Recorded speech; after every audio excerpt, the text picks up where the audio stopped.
Hallelujah, hallelujah. నీవేనా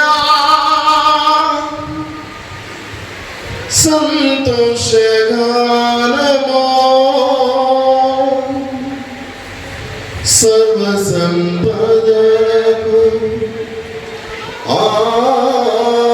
ఆధారమో యేసయ్యా కనికర పూర్ణుడా మనోహర ప్రేమకు నిలయుడా యేసయ్యా కనికర పూర్ణుడా మనోహర ప్రేమకు నిలయుడా నీవేనా సంతోషగానమో సర్వ సంపదలకు ఆధారము నీవేనా సంతోషగానమో సర్వ సంపదలకు ఆధారము యేసయ్యా కనికర పూర్ణుడా మనోహర ప్రేమకు నిలయుడా యేసయ్యా కనికర పూర్ణుడా మనోహర ప్రేమకు నిలయుడా నీవేనా సంతోషగానమో సర్వ సంపదలకు ఆధారము నీవేనా సంతోషగానమో సర్వ సంపదలకు ఆధారము యేసయ్యా కనికర పూర్ణుడా మనోహర ప్రేమకు నిలయుడా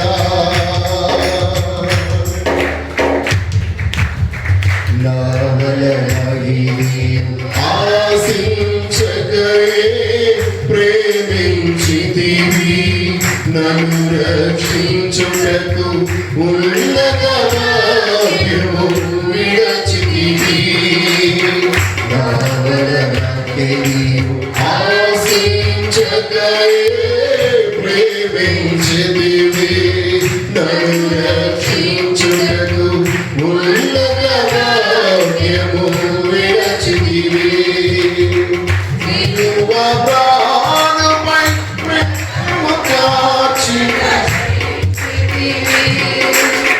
సిలువ ప్రాణపై రక్తము కాచి రక్షించితివి శాశ్వత కృపలోని చేయించెదను తొలివరకు యేసయ్యా కనికర పూర్ణుడా మనోహర ప్రేమకు నిలయుడా యేసయ్యా కనికర పూర్ణుడా మనోహర ప్రేమకు నిలయుడా నీవేనా సంతోషగానమో సర్వ సంపదలకు ఆధారము నీవేనా సంతోషగానమో సర్వ సంపదలకు ఆధారము యేసయ్యా కనికర పూర్ణుడా మనోహర ప్రేమకు నిలయుడా నా కొరకు సర్వముగా దయచేయువాడవు దాహము తీర్చుటకు బంధను తీర్చిన ఉపకారివే నా వలన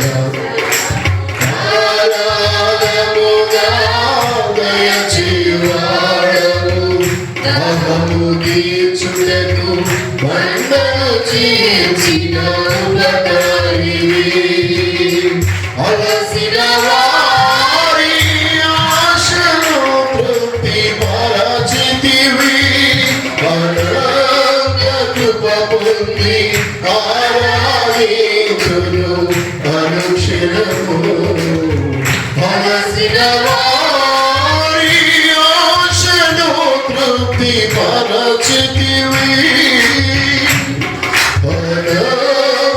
కృప పొంది ఆరాధింతును అనుక్షణము యేసయ్యా కనికరమునా మనోహర ప్రేమకుడిలయుడా యేసయ్యా కనికరమునా మనోహర ప్రేమకుడిలయుడా నీ వలన బలము పొందినవారే ధన్యులు నీ సన్నిధి అయిన సీయోనులో వారు నిలచెదరు నీ వలన బలము పొందినవారే ధన్యులు నీ సన్నిధి అయిన సీయోనులో వారు నిలచెదరు నిలువరమైన రాజ్యములో నిన్ను చూచుటకు నిత్యము కృప పొంది సేవించెదను తుది వరకు నిలువరమైన రాజ్యములో నిన్ను చూచుటకు నిత్యము కృప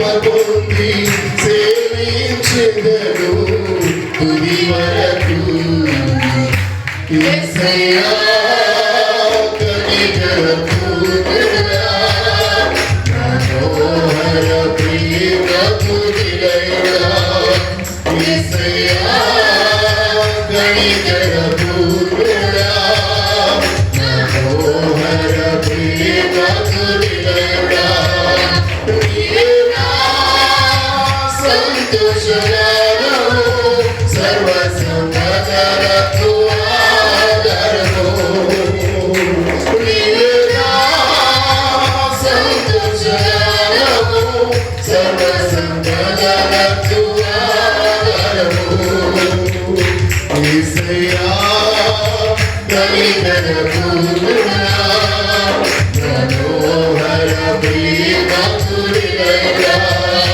యేసయ్యా యేసయ్యా యేసయ్యా యేసయ్యా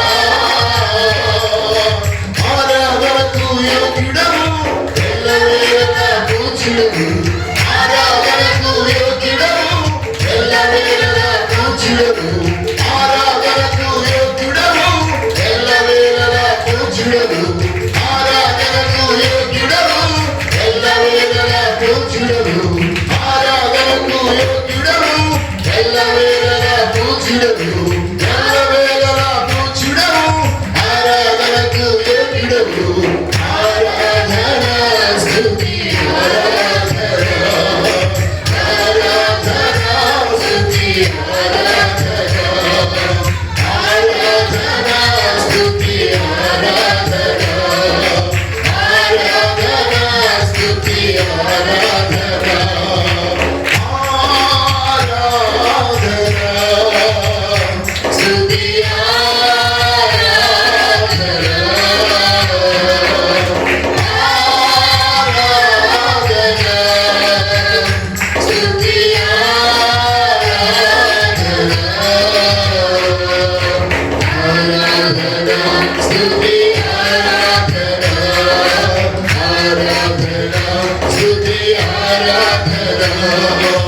ఆరాధన స్తుతి ఆరాధన ఆరాధన స్తుతి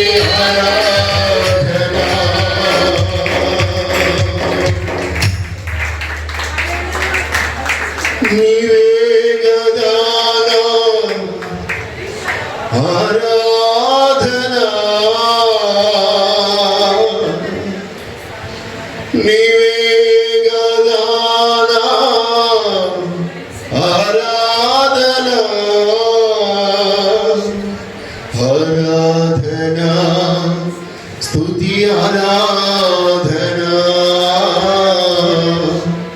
ఆరాధన స్తుతి ఆరాధన హల్లెలూయా హల్లెలూయా హల్లెలూయా హల్లెలూయా. ఆ పరిశుద్ధ దేవాది దేవుడు తన యొక్క బలమైన స్థితిని మన మధ్య అనుగ్రహించి ఉండగా మనందరము చప్పట్లు కొట్టొచ్చు. ఆ ప్రభుల వారిని మనందరము స్తుతిద్దాము, ఆరాధిద్దాము, ఘనపరుద్దాం. దేవాని సన్నిధి చేద్దాము. ప్రతి బంధకమును విడుదల చేయండి. ప్రతి కుటుంబమును నీ అద్భుతమైన కృపలో నీ క్షేమముతో నింపి నడిపించమని వేడుకుంటున్నాము. యేసునాథానికి వందనాలు. ప్రియమైన బిడ్డలారా, ప్రభు యొక్క మహాకృపను బట్టి ఈరోజు మనందరము పరిశుద్ధ దేవుని సన్నిధిలో ఇటు విధముగా కూడిడానికి దేవుడు సహాయం చేస్తున్నాడు. మరి ఈ సమయంలో మనము నేరుగా 10 నిమిషాలు దేవుని మాటలు ఆలకిద్దాం. మన వాక్య ధ్యానాంశమై ప్రకటన గ్రంథము 1వ అధ్యాయం 4వ వచనం.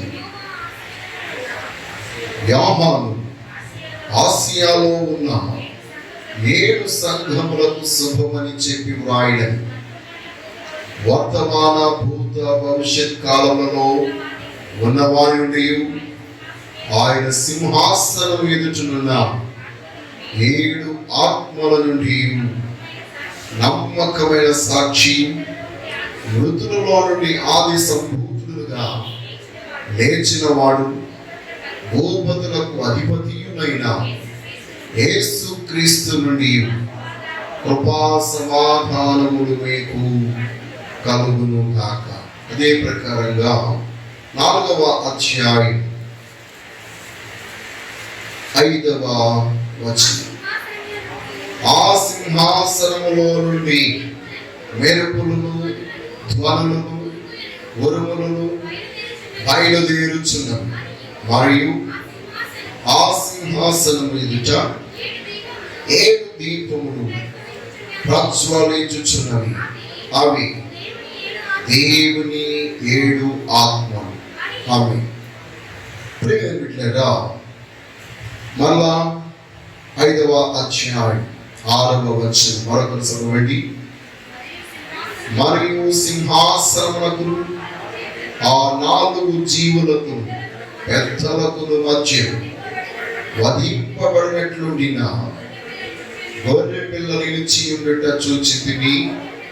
ఆ గొర్రె పిల్లకు 7 కొమ్ములను 7 కన్నులను ఉండెను. ఆ కన్నులు భూమి అంతటికి పంపబడిన దేవుని 7 ఆత్మలు. దేవునికి స్తోత్రం, హల్లెలూయా. బిడ్డలారా, ఈ చదవబడినటువంటి లేఖన భాగంలో మనం చూసినట్లయితే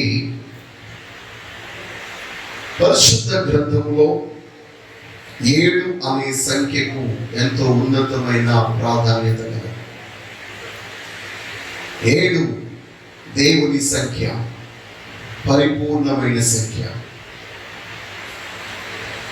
దేవుడు 7 అనే సంఖ్యను పరిశుద్ధపరిచాడు. అందువలకి 7వ దినమున విశ్రాంతి దినము, అది పరిశుద్ధ దినముగా దేవుడు చేసి ఉన్నాడు.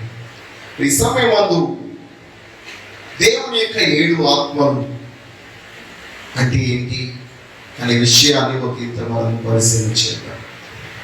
బిడ్డలారా,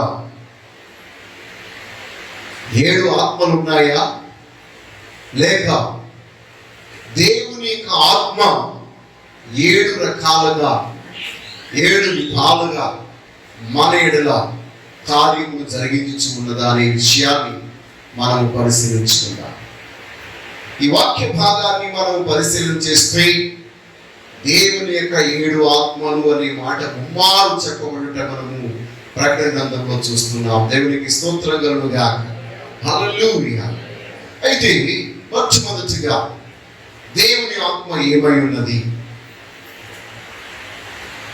సర్వాధికార దేవాది దేవుడు ఈ యావత్ విశ్వమంతటిని కూడా సృష్టించినప్పుడు కూడా దేవుడు వాక్యం చెప్తుంది, ఆదియందు దేవుడు భూమి ఆకాశములను సృజించి అవి నిరాకారముగా శూన్యముగా ఉండేవి. దేవుని ఆత్మ జలములపై అల్లాడుచుండెను అని చూస్తున్నాం. దేవుని ఆత్మ అంటే ఆదిక బైబిల్ పరిశుద్ధ గ్రంథంలో మనం చూసినప్పుడు మొదట దేవుని పేరు, వెంటనే దేవుని ఆత్మ అనగా పరిశుద్ధాత్మను గురించినటువంటి కార్యములు మనం అక్కడ చూస్తున్నాం. పరిశుద్ధాత్మ దేవుడు లేకుండా ఏది ఈ లోకంలో జరగలేదు. సమస్తమును ఆయన ఆత్మ మూలముగా జరిగింపజేసేటువంటి వాడు. అందువరకు బైబిల్ చెప్తుంది, శక్తి చేత కాదు, బలము చేత కాదు, నా ఆత్మ ద్వారా దీన్ని జరిగింతును అన్నాడు. అందువరకు దేవుని యొక్క ఆత్మ ఈ యావత్ సృష్టిని కూడా జలములపై లాడుతూ భద్రపరిచింది. ఆత్మ ద్వారానే ఈ సృష్టి అంతయు భద్రపరచబడమే కాకుండా దేవుని వాక్యము ద్వారా, దేవుని ఆత్మ ద్వారా ఈ సృష్టి అంతయు చేయబడింది. దేవునికి స్తోత్రం కలుగుగా.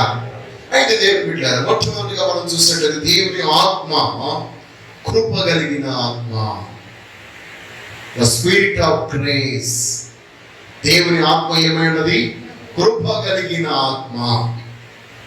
దేవుని యొక్క ఆత్మ కృప కలిగిన ఆత్మగా కాకుండా ఉండుంటే ఈ లోకములో ఏ ప్రాణియు జీవించదు. దేవునికి స్తోత్రం.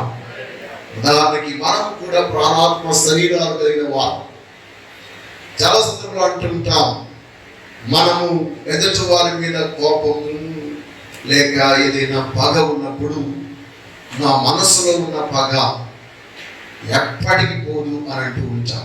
మనస్సు అనగా ఆత్మ, మానవుని యొక్క ఆత్మకు సూచనగా ఉంది. మన యొక్క హృదయంలో ఉన్నటువంటి, మన మనస్సులో ఉన్నటువంటి పగ, మన ఆత్మలో ఉన్నటువంటి పగ ఎప్పటికీ పోదు అని అంటూ ఉంటాం. కారణం ఏంటి? మనస్సు అంత గాయమైంది. ఆత్మ, పరిశుద్ధాత్ముడు సున్నితమైనటువంటి వాడు. ఆయన ప్రతిదాన్ని కూడా సున్నితంగా స్వీకరిస్తాడు. కానీ సర్వశక్తి కలిగిన దేవుడు కృప కలిగిన ఆత్మ గలవాడై ఉన్నాడు. ఆయన కృప కలిగిన వాడు కాకుండా ఉంటే మనందరము నశించిపోయేవారు. దేవునికి స్తోత్రము కలుగునుగాక. ఆయన ప్రతి ఒక్కరి యొక్క జీవితంలో ఉన్నటువంటి ఆ యొక్క ప్రతి పాపమును కూడా ఒప్పింపజేసి, విడిపింపజేసి, కఠినమైన హృదయములన్నిటినీ కూడా కరుణగల హృదయాలుగా మార్చగలిగే వాడి పరిశుద్ధాత్మ దేవుడు. దేవునికి స్తోత్రము కలుగునుగాక. అందువరకు మనం చూస్తాం, జకరియా గ్రంథం 12వ అధ్యాయం 10వ వచనంలో మనం చూసినట్లయితే, జకరియా 12వ అధ్యాయం 10వ వచనం, దావీదు సంతతి వారి మీద, యెరూషలేము నివాసుల మీద కరుణ నొందించు ఆత్మను, విజ్ఞాపనము చేయు ఆత్మను నేను కుమ్మరింపగా, తాము పొడిచిన వారి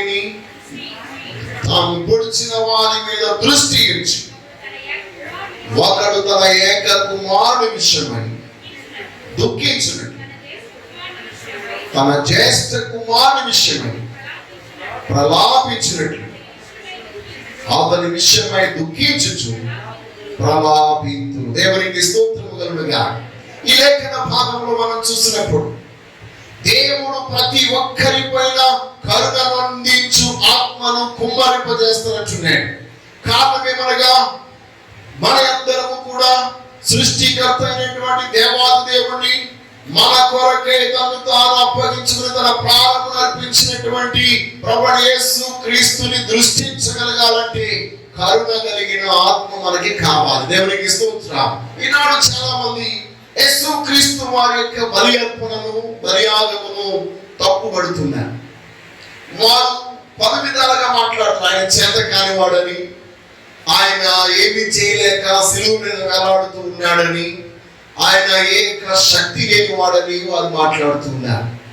అలా మాట్లాడడానికి గల కారణం ఏంటంటే, వారి హృదయములు, వారి మనస్సులు, వారి ఆత్మలన్నీ కఠినముగా ఉన్నాయి కనుక.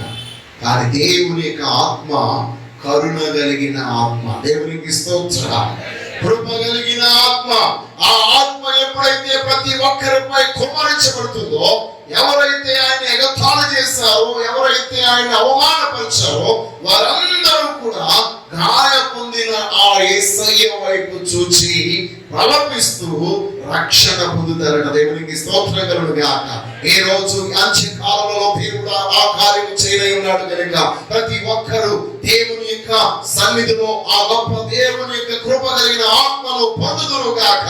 మన మధురవాడ గ్రామంలోనేమి, విశాఖపట్నంలోనేమి, మన రాష్ట్రంలోనేమి, మన దేశంలో నుండి యావత్ ప్రపంచంలో ఉన్న ప్రతి జనాంగం మీదకు దేవుడు తన కృప కలిగిన ఆత్మను కుమ్మరింపజేసి ప్రభు యేసు వైపు వారందరూ చూడగలిగే కృప వారికి అనుగ్రహించును గాక. ఆమేన్.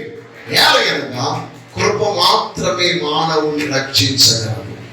ఎఫెసీయులకు రాసిన పత్రిక 2వ అధ్యాయం 8వ వచనంలో మనం చూసినట్లయితే అపోస్తలుడైన పౌలు తెలియజేస్తున్నటువంటి మాట, మీరు విశ్వాసము ద్వారా కృప చేతనే రక్షింపబడి ఉన్నారు. ఇది మీ వలన కలిగినది కాదు, ఇది దేవుని వరమే. దేవునికి స్తోత్రం.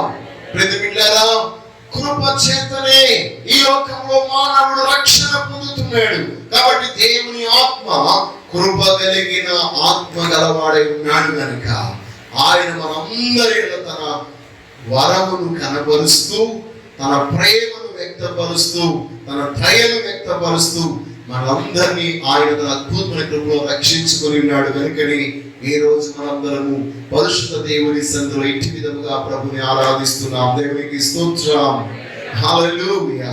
కాబట్టి మనందరము దేవుని కృప కలిగిన ఆత్మను పొందిన వారమై ఉండాలని దేవుని వాక్యం ద్వారా మీ అందరికి నేను తెలియజేస్తున్నాను.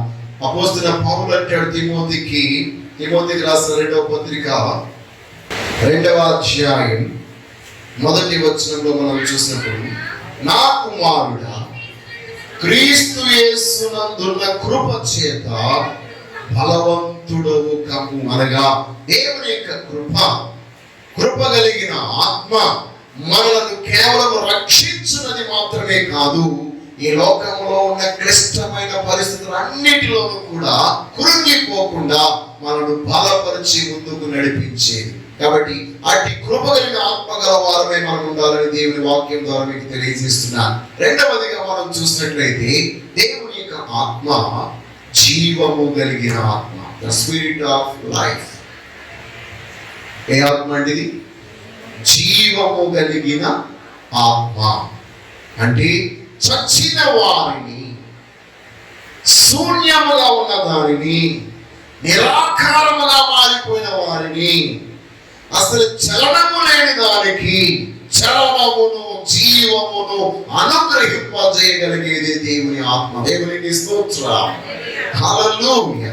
కాబట్టి బిడ్డలారా, పరిశుద్ధ గ్రంథంలో మనం చూసినప్పుడు ఆదికాండం 1వ అధ్యాయం 2వ వచనంలో మనం చూస్తున్నాం కదా, దేవుని ఆత్మ జలములపై అల్లాడుచుండే, అగాధ జలములపై అల్లాడుచుండే. నిర్జీవమైన ఈ భూమి మండలం మీద, లేక ఈ విశ్వం అంతటి మీద, ఈ శూన్యమైపోయినటువంటి నిరాకారంలో ఉన్నటువంటి ఈ యొక్క విశ్వం అంతటి మీద దేవుని ఆత్మ అల్లాడుచున్నది. కారణమనగా జీవింపజేయడము కొరకు. అందుకొరకే దేవుడు మట్టిని తీసుకుని ఒక బొమ్మను చేసి ఆ బొమ్మ యొక్క నాసికారంధ్రంలో జీవాత్మ, జీవవాయువు ఊదగా జీవాత్మ ఆడే, నరుడు జీవాత్మ ఆడే. తెలివిట్లారా ఎంత దుఃఖకరం అంటే, ఇప్పుడు నరుని యొక్క నాసికారంధ్రంలో నుండి సమస్య వచ్చి పడిపోతుంది. ఏ నాసికారంధ్రంలో దేవుడు జీవవాయువును ఊది జీవాత్మగా చేశాడో, ఆ నరుని యొక్క ఈ నాసికారంధ్రంలో నుండి కరోనా వచ్చి ప్రజలందరూ ప్రాణాలు తీసేస్తారు. అవునంటే కదండి. కారణం ఏంటి? దేవుడు తన యొక్క ఉద్దేశ ప్రకారముగా, తన ప్రణాళిక ప్రకారంగా మానవుని లోకంలో సృష్టించాడు. ఏ దేవుడు తన నాసికారంధ్రంలో తన జీవవాయువును ఊది మానవుని బ్రతికించాడో, అదే నాసికారంధ్రంలో ఆయన ఈ వ్యాధిని, రోగాన్ని అనుమతిస్తే మానవుని యొక్క స్థితిగతులు ఏమైపోతాయో ఇప్పుడు మనం చూస్తూ ఉన్నాం. ఈరోజు మరలా ఈ సార్వత్రిక సంఘముపై ప్రపంచంలో ప్రతి మానవుని యొక్క నాసికారంధ్రములో జీవవాయువు ఊదబడును గాక. అనగా జీవింపచేయు దేవుని ఆత్మ దిగి వచ్చును గాక.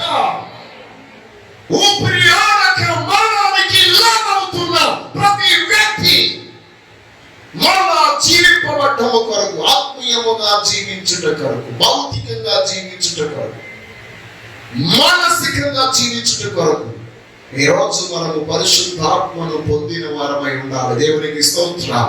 ఇలాంటి పరిస్థితుల్లో మనం ఉక్కిరి బిక్కిరైపోయి ఊపిరాడక ఈ యొక్క ప్రాణాన్ని కోల్పోతున్నటువంటి ప్రతి ఒక్కరు కూడా దేవుని యొద్దకు వచ్చినట్లయితే ఆయన జీవాత్మను మరలా మనకు అనుగ్రహింపజేస్తాడు. దేవునికి స్తోత్రం కలుగును గాక. నమ్మిన వారు చప్పట్లు కొట్టి ప్రభువుని మహిమపరుస్తారు. ప్రభువుకు అసాధ్యమైనది ఏదియూ లేదు. ఈరోజు మన ముసుగులు తొలగిపోవాలి. ప్రభువుని మనము పూర్ణ బలముతో పూర్ణ ఆత్మతో మనం మళ్ళా సేవించగలగాలి.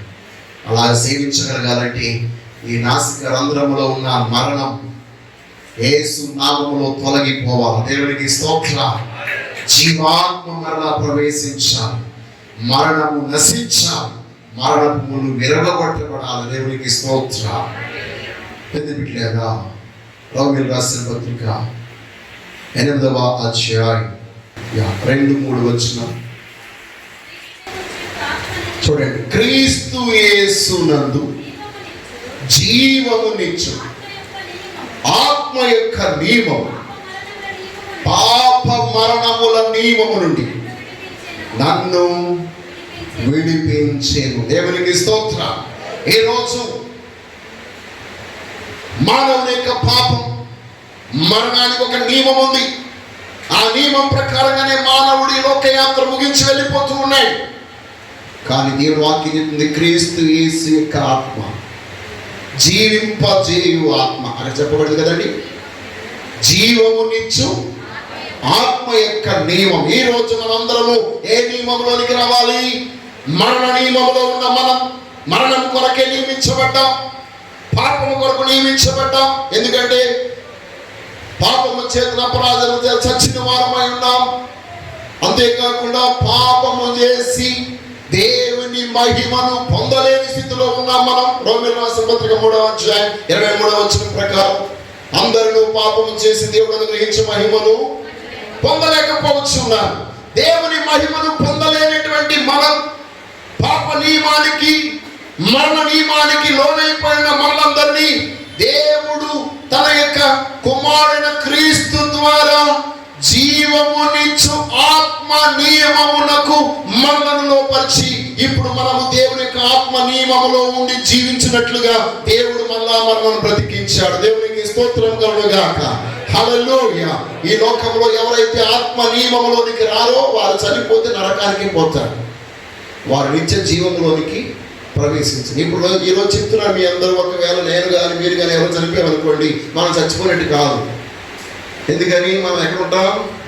జీవం గల దేవుని సముఖంలో ఉంటాం కనుక మనం చచ్చిపోయాము కాదు, అందుకని నిద్రించామని అంటాం. దేవునికి స్తోత్రం. మరి ఎవరు చచ్చిపోయినట్టు? ఎవరైతే ఆత్మ నియమములో లేకుండా పాపముల చేత అపరాధముల చేత చచ్చిన వారై మరణ నియమానికి లోపడుతున్నారో వారు నరకానికి వెళతారు. అదే వారు నిజంగా చనిపోయినట్లు. కాబట్టి ఈరోజు దేవుని ఆత్మ మనల్ని జీవింపజేయుచున్నాడు. దేవునికి స్తోత్రం. కాబట్టి జీవింపజేయు ఆత్మ, జీవమునిచ్చు ఆత్మ. మూడవదిగా మనం చూసినట్లయితే ప్రియమైన బిడ్డలారా, దత్తపుత్రాత్మ. దేవుని ఆత్మ ఏమైందటండి? దత్తపుత్రాత్మ. చూడండి, రోమీయులకు రాసిన పత్రిక 8వ అధ్యాయం 15వ వచనం. ఏలయనగా మీరు మరలా భయపడుటకు మీరు దాస్యపు ఆత్మను పొందలేదు గాని దత్తపుత్రాత్మను పొందితిరి. ఆ ఆత్మ కలిగిన వారు మనం అబ్బా తండ్రి అని మొరపెట్టుచున్నాము. దేవునికి స్తోత్రము కలుగును గాక. ప్రియమైన బిడ్డలారా, ఈ యొక్క లేఖన భాగంలో మనం చూసినట్లయితే దేవుని యొక్క ఆత్మ దత్తపుత్రాత్మ. ఎందుకు మనము దేవుని యొక్క ఆత్మ కలిగిన వారమై ఉండాలి అని అంటే, మనందరము తప్పిపోయిన వారు, మనందరము త్రోవ తప్పిన వారు, మనందరము కూడా తండ్రి యొద్ద నుంచి దూరమైపోయినటువంటి వారు, పరజనులము. దేవుని జనులము కాదు, పరజనులము గాను దేవునికి దూరస్తులుగాను దేవుని ఎరగని వారముగా ఉన్న మనలను ఆ మహాదేవుడు తన మహావాత్సల్యము చేత మనందరినీ తన యొక్క దత్తపుత్రులుగా చేసుకున్నాడు. దేవునికి స్తోత్రం కలుగుగా. బిడ్డలారా, దత్తం చేసుకోవడం కొరకు చాలా మంది నీళ్లు పోసుకుంటారు, చేతిలో ఒక చేతిలో నీళ్లు పోసి దత్తం చేసుకుంటారు. కానీ మన ప్రభు అయిన యేసు క్రీస్తు మన తన రక్తమునే దారపోసాడు. దేవునికి స్తోత్రం కలుగుగా. హల్లెలూయా. ఆయన యొక్క దత్తపుత్రాత్మ ఎప్పుడైతే మనలోనికి వస్తుందో మనం ఆ గొప్ప దేవుణ్ణి తండ్రి, నాయనా, అబ్బా అని మనం పిలుచుచున్నాం. చూడండి, గలతీయులకు రాసిన పత్రిక 4వ అధ్యాయంలో మనం చూసినట్లయితే 6వ వచనము, మరియు మీరు కుమారులై ఉన్నందున నాయనా, తండ్రి అని మొరపెట్టు తన కుమారుని ఆత్మను దేవుడు మన హృదయములోనికి పంపెను. కాబట్టి నీవిక దాసుడవు కావు, కుమారుడవే. కుమారుడవైతే దేవుని ద్వారా వారసుడవు. దేవునికి స్తోత్రం. కాబట్టి మనందరము దత్తపుత్రులుగాను ప్రభువైన యేసు క్రీస్తు వారి యొక్క ఆత్మను మన హృదయంలో పొందుకుని ఉన్నాము. ఈ రోజు మీరు దేవుని యొక్క ఆత్మ కలిగిన వారైతే మీరు కూడా దేవుని యొక్క వారసులు. దేవునికి స్తోత్రము కలుగుగాక. దేవుని వారసులైతే దేవుని యొక్క స్వచ్ఛమంతా మీరు పొందుకుంటారు. 4వదిగా మనం చూసినట్లయితే బిడ్డలారా, దేవుని ఆత్మ పరిశుద్ధమైన ఆత్మ. దేవుని ఆత్మ పరిశుద్ధమైన ఆత్మ. రోమీయులకు రాసిన పత్రిక 1వ అధ్యాయం 4-5 వచనాలు. మన ప్రభువైన యేసు క్రీస్తు విషయమైన ఆ సువార్తను పరిశుద్ధ లేఖనముల యందు తన ప్రవక్తల ద్వారా ముందు వాగ్దానం చేసెను. యేసు క్రీస్తు శరీరమును బట్టి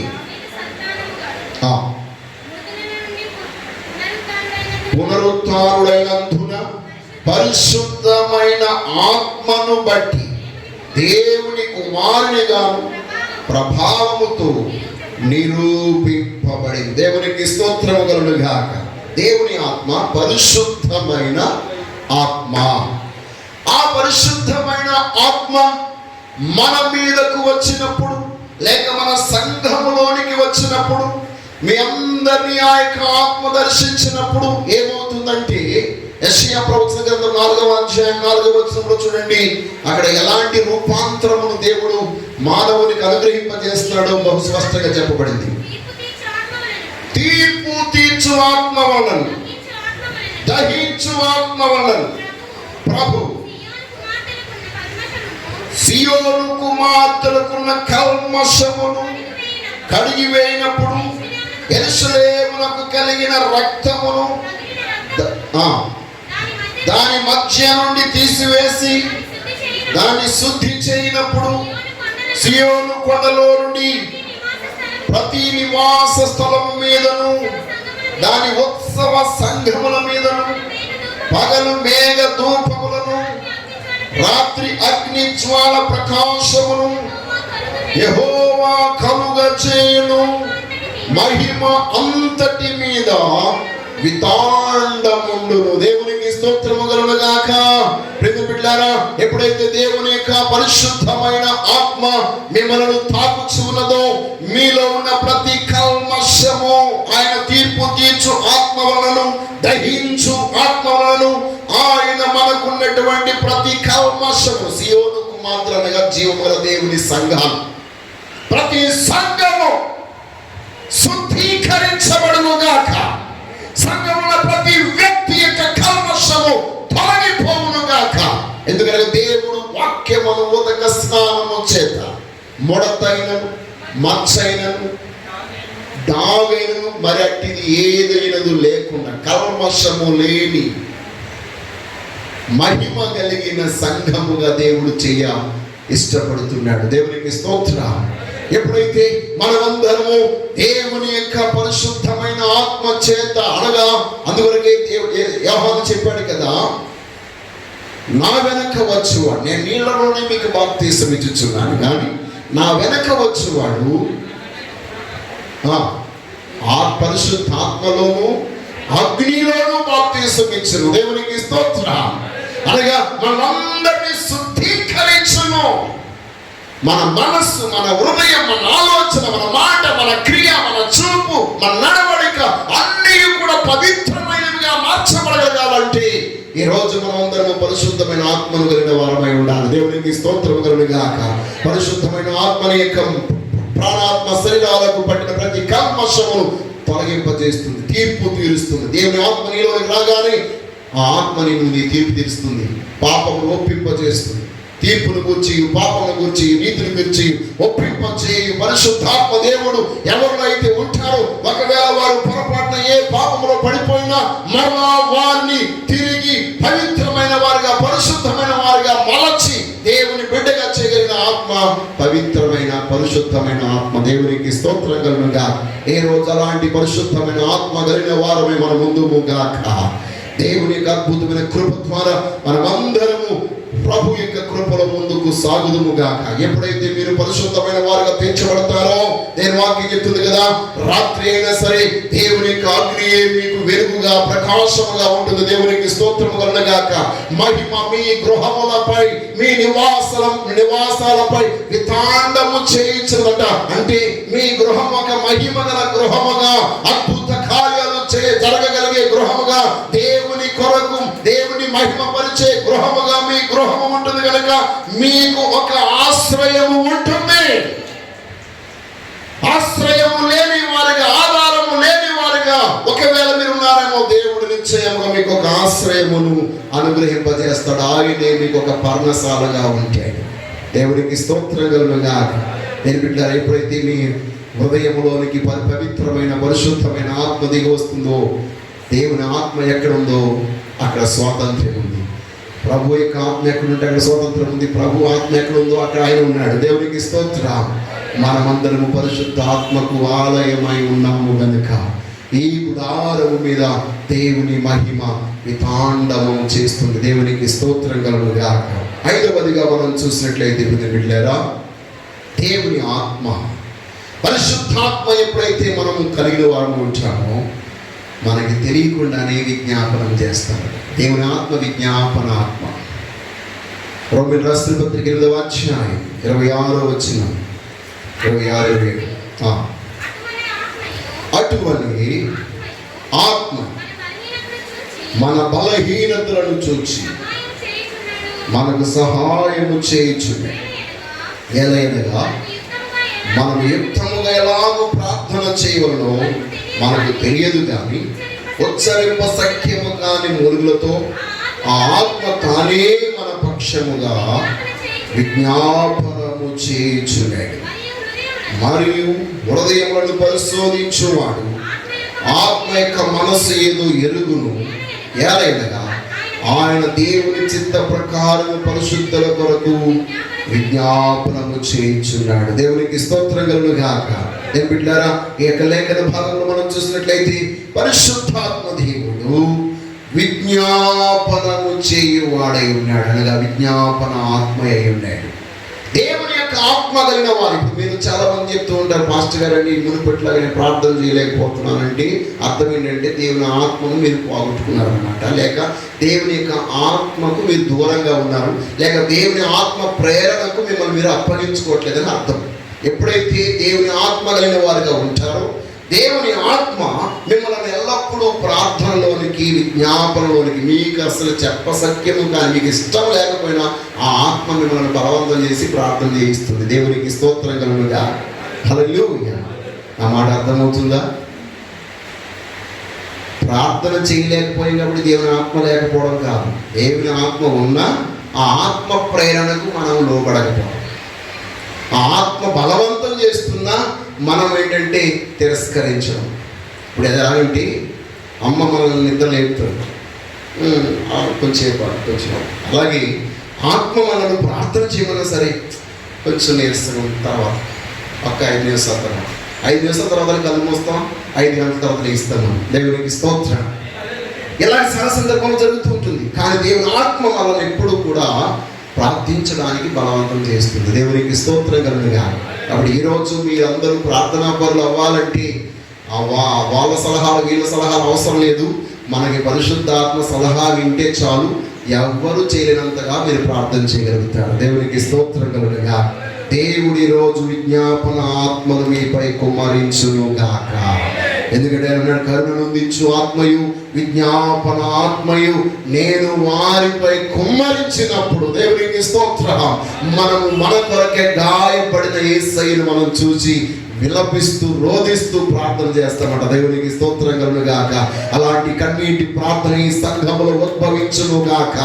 ఈ యొక్క సమయంలో మీ ప్రతి ప్రార్థనలో యేసు క్రీస్తు వారి యొక్క గాయములు మీకు కనబడును గాక. ఆయన యొక్క రక్తము, ఆయన యొక్క గాయం ఎప్పుడైతే మీకు కనబడుతుందో మీ ప్రార్థనకు జవాబు వచ్చినట్టే. దేవునికి స్తోత్రం కలుగును గాక. ఎందుకంటే పాత నిబంధన కాలంలో బలి అర్పణ తీసుకెళ్ళినప్పుడు రక్త ప్రోక్షణ, రక్తము లేకుండా ఏ బలి అర్పణ కూడా దేవుని సన్నిధికి తీసుకెళ్ళకూడదు. రక్తముతో కూడినటువంటి బలి అర్పణ ఎప్పుడైతే ప్రభు చూస్తాడో దాన్ని స్వీకరించేవాడు. ఈరోజు మనందరి అర్పణలు కూడా క్రీస్తు రక్తము ద్వారా ఆయన మనం స్వీకరిస్తున్నాడు. దేవునికి స్తోత్రం కలుగునుగా. హల్లెలూయా. కాబట్టి ఈరోజు దేవుడి విజ్ఞాపనాత్మ మీపై కుమ్మరించునుగా. ఆరవదిగా మనం చూసినట్లయితే క్రింది బిడ్డలారా, దేవుని యొక్క ఆత్మ సత్య స్వరూపి అయిన ఆత్మ. దేవుని ఆత్మ సత్య స్వరూపి అయిన ఆత్మ. చూడండి, యోహాను సువార్త 15వ అధ్యాయం 26వ వచనం. తండ్రి యొద్ద నుండి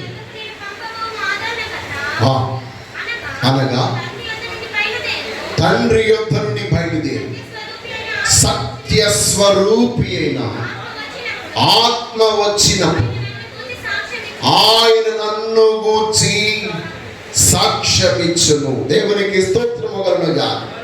హల్లెలూయా.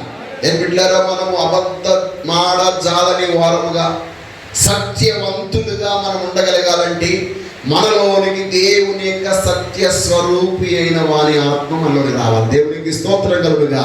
ఈరోజు కూడి వచ్చిన ప్రతి ఒక్కరిలోనూ కూడా దేవుని యొక్క పరిశుద్ధాత్మ, సత్య స్వరూపి అయిన వారి యొక్క ఆత్మ మీ అందరిలోనికి దిగి రావాలని వేడుకుంటున్నాను. దేవునికి స్తోత్రం. దేవుని ఆత్మ ఎప్పుడైతే మీ జీవితంలోనికి దిగి వస్తుందో, ఆ సత్య స్వరూపి అయిన వారి యొక్క ఆత్మ మీలోనికి వచ్చినప్పుడు ఆయన దేవుని గూర్చిన సాక్ష్యం మీకు తెలియజేస్తే, దేవుని గూర్చినటువంటి సంగతులను బోధిస్తే, ప్రస్తుతము జరుగుతున్న ఈ యొక్క పరిస్థితులను గూర్చి, రాబో కాలమును గూర్చి, మీ భవిష్యత్ కాలమును గూర్చి ఆ సత్య స్వరూపి అయిన వారి యొక్క ఆత్మ మీకు బోధింపజేస్తాడు. దేవునికి స్తోత్రం. బిడ్డలారా, ఈ లోకములో అబద్ధపు ఆత్మలు ఉన్నాయి, దేవుని ఆత్మ ఉన్నది. అబద్ధపు ఆత్మలకు మనం లోబడ్డామనుకోండి, మన జీవితం నాశనం అయిపోతుంది.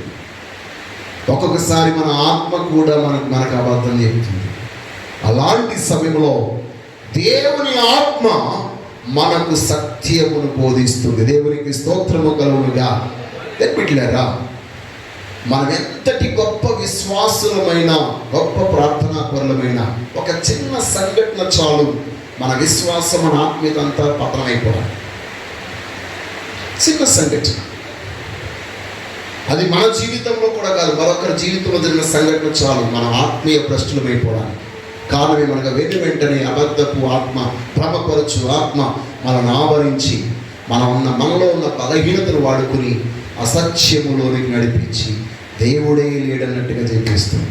అలాంటి సమయంలో మనము బలహీనము కాకుండాన్నట్లు పరిశుద్ధాత్మ దేవుడు సత్య స్వరూపి అయిన ఆత్మగా మనలోనికి వచ్చుచున్నాడు. దేవునికి స్తోత్రం కలుగునుగా.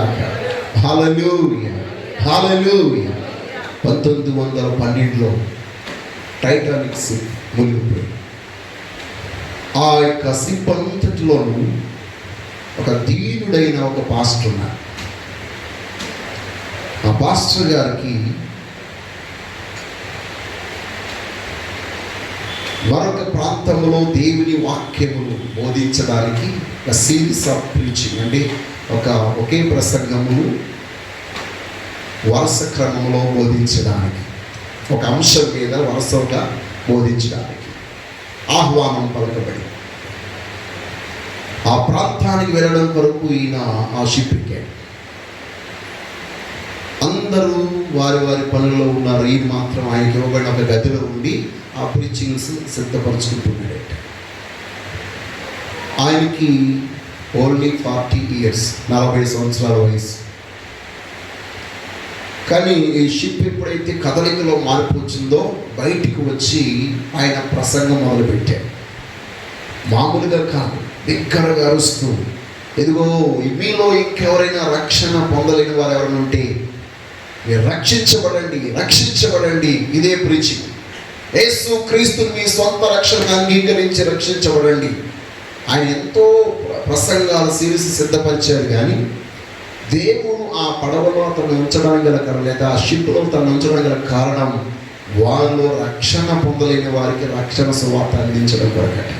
ఎలాగ చెప్పాడంటే, వాడ బద్దలైపోయినా సరే వాడలో ఉన్నటువంటి ఒక కర్ర, ఒక చెక్క పట్టుకుని చెక్క మీద వేలాడుతూ భయంకరమైన గడ్డ కట్టే చలి, అంత మంచు కొండలు కదా, ఆ యొక్క సముద్ర భాగంలో మంచు కొండ కదా పగిలి ఇది గుద్దుకుని ఇదైపోయింది. ఆ సమయంలో ఆ యొక్క గడ్డ కట్టే చలిలో కూడా ఆయన ఇదే అరుస్తూ, యేసు క్రీస్తునందు మీరు విశ్వసించి రక్షించబడండి అని చెప్తూ ప్రాణాలు వదిలేసేటట్టు. అంటే ప్రభువు ఆ ప్రాంతమునకు తనని ఆహ్వానించడానికి గల కారణం, ఈ వాడలో ఉన్న వారు ఎవరు నశించిపోకుండా రక్షించబడాలని ఈయన ద్వారా ఆ మాట చెప్పించడం కొరకు. దేవునికి స్తోత్రం కలుగుగా.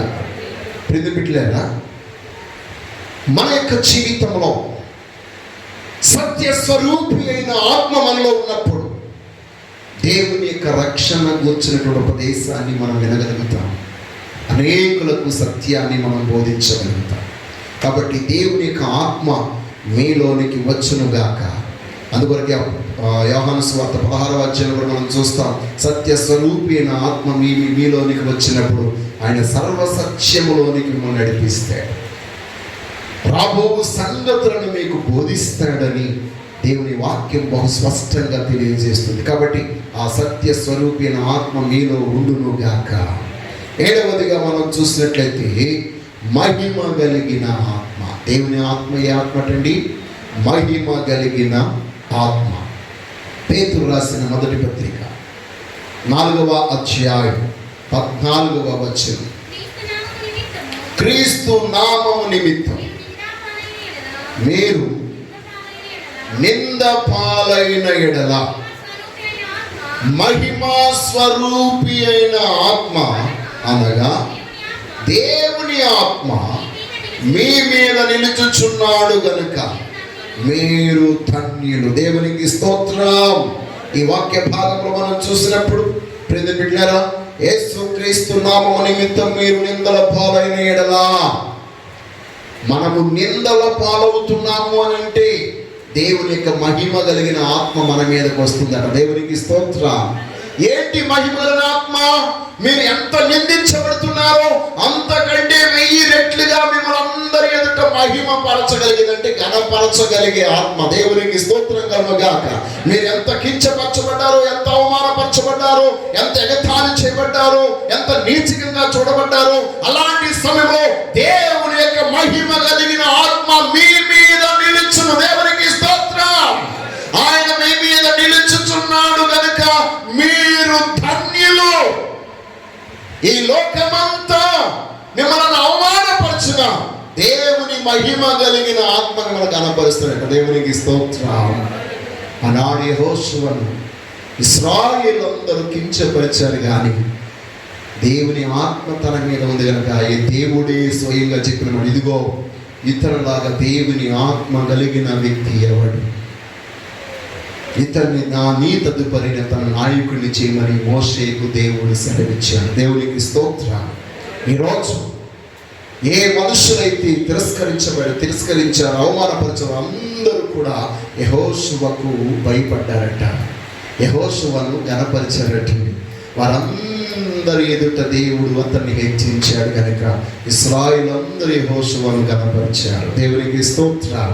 ఏ రోజు మహిమ కలిగిన ఆత్మ మీ మీదకు వచ్చునుగాక. ప్రభు నిమిత్తం మీరు ఇంటిలో ఒకవేళ నిందించబడుతున్నారేమో, అవమానపరచబడుతున్నారేమో, మీ వీధిలో అవమానపరచబడుతున్నారేమో, దేవుని మహిమ గల ఆత్మ మిమ్మల్ని కనపరచడానికి ఎల్లప్పుడూ మీకు మీ దగ్గర మీ మీద నిలిచి ఉన్నాడని నేను వాక్యం చెప్తుంది. అలాగే ఉందండి బైబిల్లో, ఈ బైబిల్ అలాగే ఉందా? మీ మీద నిలుచుచున్నాడు, మీ మీద నిలుచుచున్నాడు. దేవునికి స్తోత్రం. ఆ మహిమ ఆయనే మహిమ కలిగిన ఆత్మగా మన మీదకి దిగి వచ్చి మన మహిమను మన ఘనతను లోకమంతటిని ఆయన తెలియజేసేవాడిగా ఉన్నాడు. కాబట్టి ఈరోజు అలాంటి అద్భుతమైనటువంటి కృప దేవుడు మీ అందరికీ అనుగ్రహింపజేయాలని నేను ప్రభు సముఖంలో ప్రార్థిస్తున్నాను. కాబట్టి దీని బిడ్డలారా, దేవుని యొక్క ఆత్మ కృప కలిగిన ఆత్మ, దేవుని యొక్క ఆత్మ జీవము కలిగిన ఆత్మ, దేవుని ఆత్మ దత్తపుత్రాత్మ, దేవుని ఆత్మ పరిశుద్ధమైన ఆత్మ, దేవుని ఆత్మ విజ్ఞాపన ఆత్మ, దేవుని ఆత్మ సత్య స్వరూపైన ఆత్మ, దేవుని ఆత్మ మహిమ కలిగిన ఆత్మ. ఈ యొక్క 7 ఆత్మలు మన యొక్క మీద దృష్టి ఉంచి ఉన్నాయి.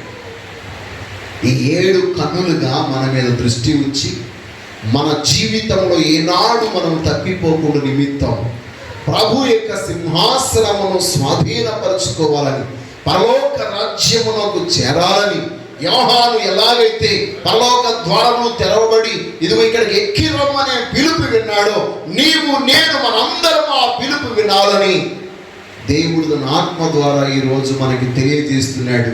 ఈ మాటలు మీ అందరి జీవితంలో ఫలించి మిమ్మల్ని అందరినీ ఆశీర్వదించును గాక. ఆమేన్.